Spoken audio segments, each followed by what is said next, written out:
Amen, amen, amen. Karibu katika sehemu nyingine ambayo ni sehemu yetu ya mwisho ya somo letu la Yusufu akafanikiwa. Na kama nilivyosema, si kwamba tunajadili Yusufu peke yake, isipokuwa yeye ndiye aliyetufungulia huu mlango na ndio tunaotembea nao wa hili somo. Amen.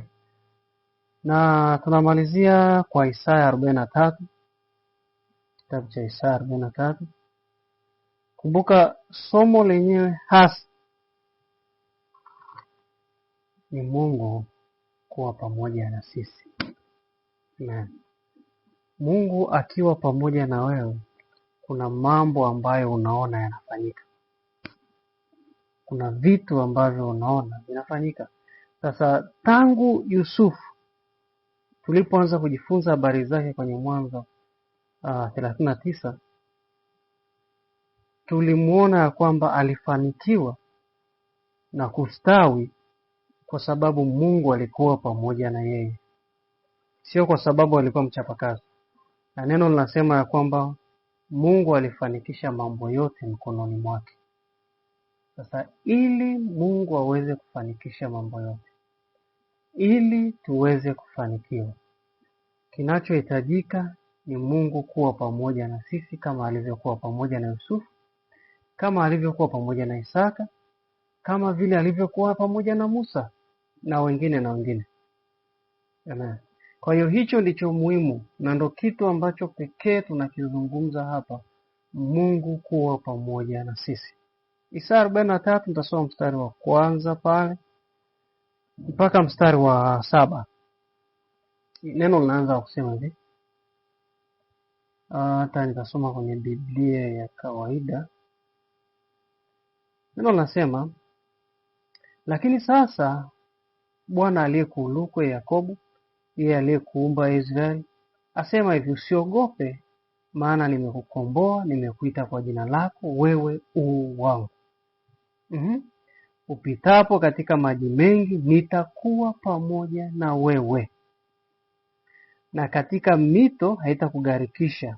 Uendapo katika moto, hutateketea, wala mwali wa moto hautakuunguza. Sasa ngoja nichukue Biblia nyingine, nisome kwenye Biblia ya Habari Njema, tuone anasemaje. Anasema, Mwenyezi Mungu aliyewaumba enyi watu wa Yakobo, yeye aliyewafanya enyi watu wa Israeli, asema hivi, msiogope, maana mimi nimewakomboa, nimewaita kwa jina, nanyi ni wangu.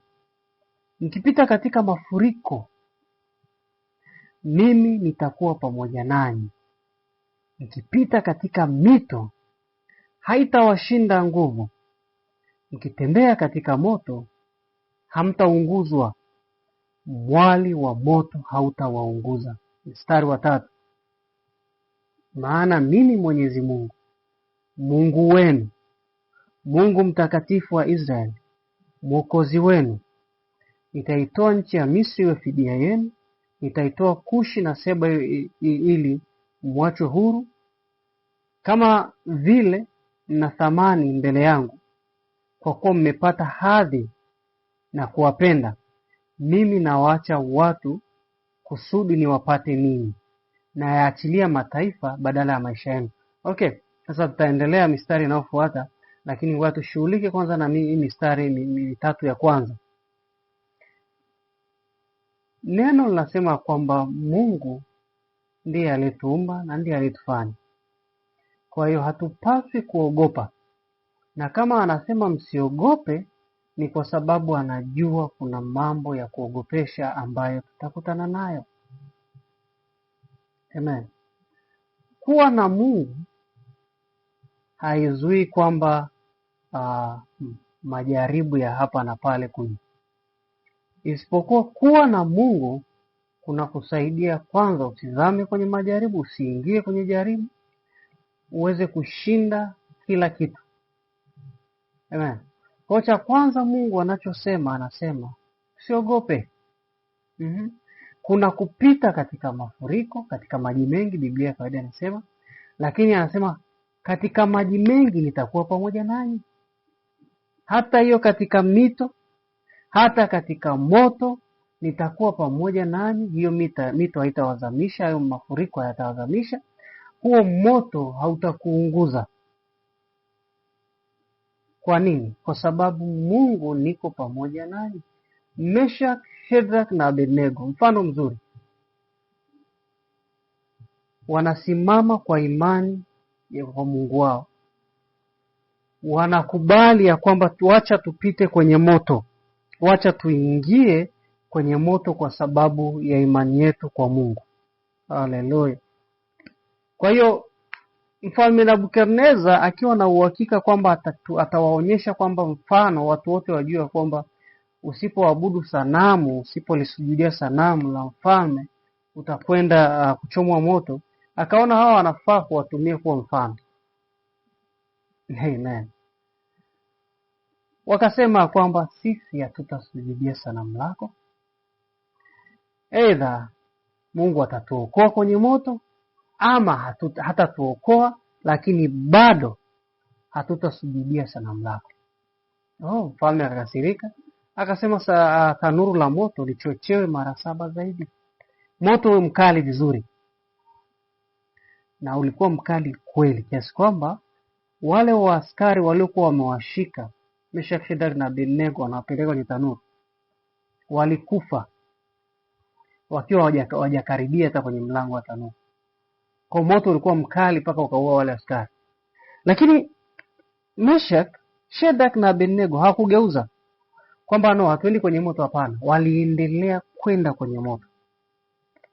Wakaingia kwenye moto wote watatu. Ila kwa sababu Mungu alikuwa pamoja nao, hawakuungua. Biblia inasema hata harufu ya moshi hawakuipata. Nywele zao zilikuwa vile vile, mavazi yao yalikuwa vile vile. Kwa nini? Kwa sababu haijalishi upo sehemu gani, Mungu yupo katika kila kitu. Iwe ni katika moto, Mungu alikuwepo. Danieli anachukuliwa, anatupwa kwenye tundu la simba. Wenye njaa vizuri, wana njaa kweli. Ilikuwa inajulikana kila anayetupwa huko hawezi kupona. Kwa Danieli anatupwa huko. Mungu yuko na Danieli. Mungu anawafunga midomo simba wasiweze kumtafuna Danieli. Kwa hiyo asubuhi mfalme anakuja, anaita Danieli. Danieli anaitika kwamba niko vizuri kabisa, niko mzima. Kwa nini? Kwa sababu Mungu alikuwa pamoja na Danieli huko kwenye tundu la simba. Amen. Mungu hakuna kinachomzuia.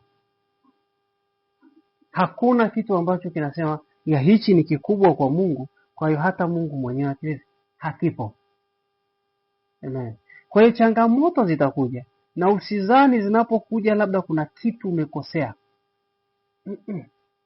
Hakuna ulipokosea.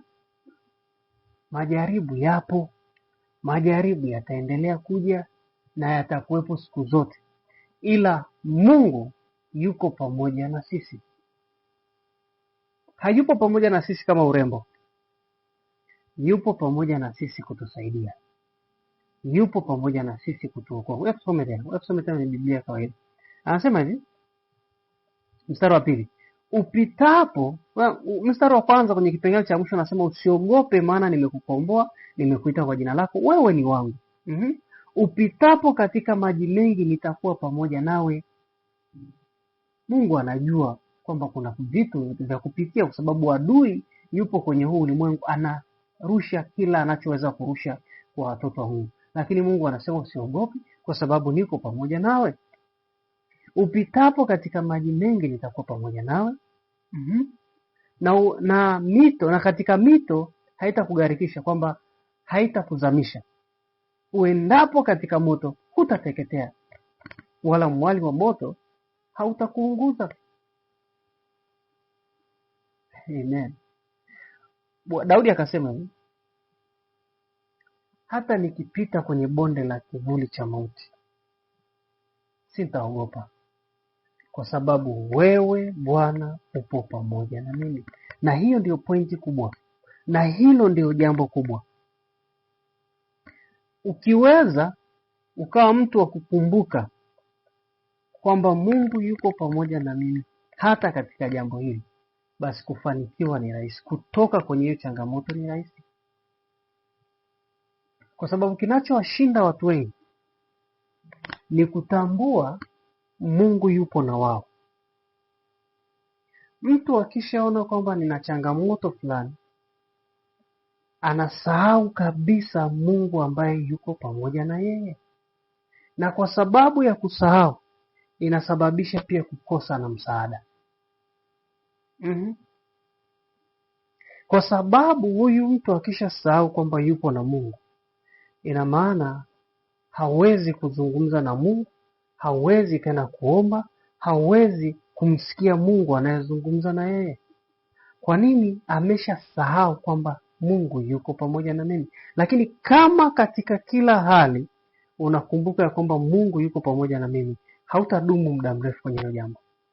Hilo tatizo halitakaa, litaondoka. Kwa sababu Bwana Yesu anasema hivi, mtaijua kweli na hiyo kweli itawaweka huru.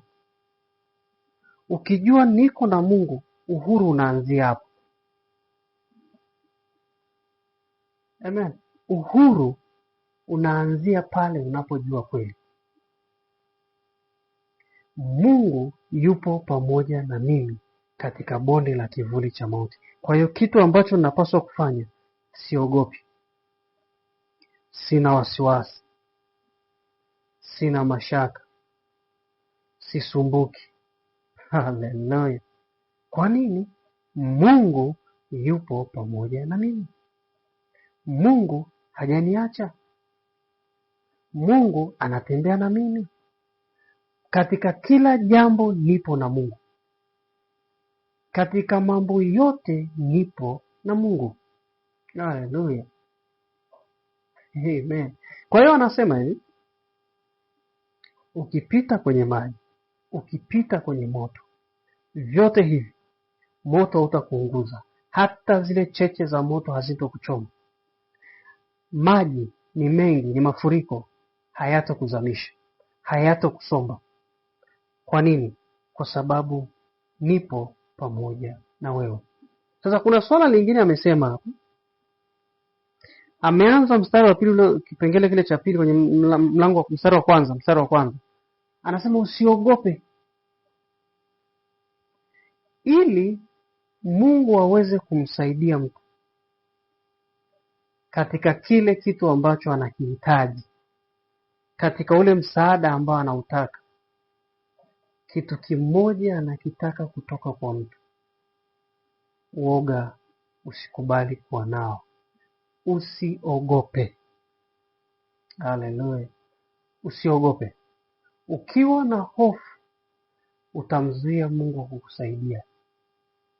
Utamzuia Mungu kukuokoa katika jambo ambalo linakusumbua. Hautaweza kupata msaada kwa sababu wewe unaishi kwa wasiwasi, wewe unaishi kwa hofu. Mtu ambaye ni mwenye hofu, siku zote huyo mtu yuko katika mikono ya adui. Shetani ndiye anayefanya kazi kwenye maisha ya huyo mtu. Ndio maana anaanza kwanza akisema usiogope, maana nimekukomboa, nimekuita kwa jina lako, wewe u wangu. Kabla hajaeleza habari za changamoto hizi na hizi na hizi na hizo tutakumbana nazo, anasema usiogope. Wewe ni wa kwangu. Usiogope. Kwa hiyo kabla hujashughulika na kwamba na kusema Mungu ataniokoa, Mungu atanisaidia katika hili ninalopitia. No, kitu cha kwanza jichungulie, jiangalie, ninaogopa? Nina hofu? Nina wasiwasi? Nina mashaka? Nina mahangaiko ndani yangu? Hilo ndo la kwanza. Hayo mengine yote yatakwenda vizuri kama hili la kwanza litakuwa limesimama vizuri. Kutokuogopa, kutokuwa na hofu juu ya kitu chochote. Sasa ili pia usiwe na hofu, kuna jambo lingine la muhimu. Je, unaamini ya kwamba Mungu ni mwaminifu? Hilo ni jambo ambalo ni la muhimu pia kulizingatia, kwa sababu watu wengi wanaogopa kwa sababu ya mashaka ya uaminifu wa Mungu. Hawana uhakika kama Mungu kile alichokisema kwenye neno lake atafanya. Wakiangalia mazingira, wakiangalia Mungu haonekani kwa macho ya kawaida, basi anapata mashaka kwamba hichi tunachozungumza kweli, hichi alichokisema Mungu kinawezekana kweli? Ni kweli. Najua nini nilivyosema, najua, lakini Mungu ataweza kufanya? Mungu atafanya kama alichosema? Hapo ndipo shida inapokuja Wakristo wengi. Kutokuwa na uhakika na Mungu. Nikisema kutokuwa na uhakika ni kutokuwa na imani, kwa sababu imani ni kuwa na uhakika. Kwa hiyo kama huna imani kwa Mungu, hofu lazima ikupate, kwa sababu hofu ni kinyume cha imani. Upo kwenye changamoto, alafu unapata neno au unapewa neno na mtu kama hili ulilopewa kwamba usiogope, nitakusaidia. Amen. Alafu mawazo yanakuja, Mungu, mtu ameniambia Mungu atanisaidia. Ni kweli Mungu atanisaidia? Mungu anaona kweli? Mungu yupo na mimi kweli? Na ndio maana watu wengi inakuwa ngumu kwa wao kusaidiwa na Mungu, kwa sababu hawana uhakika na kile ambacho Mungu amekisema. Amen. Mstari wa 4 anasema hivi: kwa kuwa ulikuwa wa thamani machoni pangu na mwenye kuheshimiwa, nami nimekupenda, kwa sababu hiyo nitatoa watu kwa ajili yako na makabila ya watu kwa ajili ya maisha yako. Usiogope, maana mimi ni pamoja nawe. Nitaleta wazao wako toka mashariki, nitakusanya toka magharibi. Nitaiambia kaskazini, toa, nayo kusi suzuie. Waleteni wana wangu kutoka mbali na binti zangu kutoka mwisho wa dunia. Amen. Kila mmoja aliyeitwa kwa jina langu nilimuumba kwa ajili ya utukufu wangu. Mimi nimemuumba, naam, mimi nimemfanya. Okay? Anasema wewe ni wa thamani, au sisi ni wa thamani. Sisi ni watu tuliopendwa, anatupenda na kuheshimiwa. Halafu anasema usiogope, maana mimi ni pamoja na wewe. Okay. Tuzungumze ya mambo matatu hapo kwa ufupi Mungu aliyosema. Amesema nakupenda. Wewe ni wa thamani na ninakuheshimu. Mungu ndo kasema, sio mimi. Mungu kasema, na mimi nikisoma neno kama Mungu amesema, wala sitaki kuligeuza. Haleluya. Kwa ni Mungu kasema. Sasa Mungu amesema ananipenda. Mungu anasema ananiheshimu. Haleluya. Sasa ninakuaje na wasiwasi wa msaada wake? Amesema mimi ni wa thamani, kwa maana nyingine hayuko tayari kunipoteza. Hayupo tayari. Kwa hiyo mimi ni wa thamani, hayupo tayari kunipoteza.